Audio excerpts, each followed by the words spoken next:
Jaggampeta circle పరిధిలో రాత్రివేళ పోలీసులు 6 వాహనములతో NH-16 జాతీయ రహదారిపై పెట్రోలింగ్ మరియు గస్తీ నిర్వహిస్తున్నారు.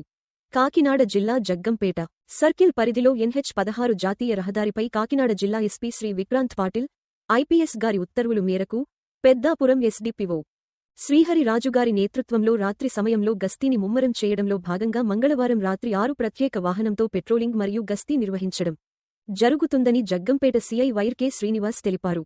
కాకినాడ జిల్లా కిర్లంపూడి మండలం కృష్ణవరం టోల్ ప్లాజా వద్ద గస్తీ నిర్వహించే ఈ 6 పోలీస్ వాహనాలను Jaggampeta CI Y R K Srinivas, Kirlampudi SI Satish, Jaggampeta SIT Raghunatharao, Gandepalli SI Siva Nagababu వారి యొక్క సిబ్బందితో మంగళవారం రాత్రి ప్రారంభించారు. కాకినాడ జిల్లా పెద్దాపురం సబ్ డివిజన్ పరిధిలోని జాతీయ రహదారిపై ముమ్మర గస్తీ నిర్వహిస్తున్నట్లు సీఐ తెలిపారు.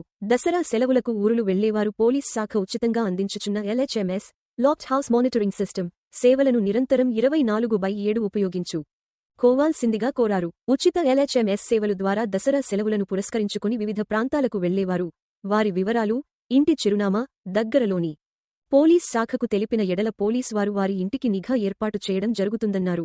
LHMS సేవలు కావలసిన వారు కాకినాడ పోలీస్ కంట్రోల్ రూమ్ 9494933233 9490763489 లేదా 112కు ఫోన్ చేసి ఉచిత సేవలు పొందవచ్చున్నారు.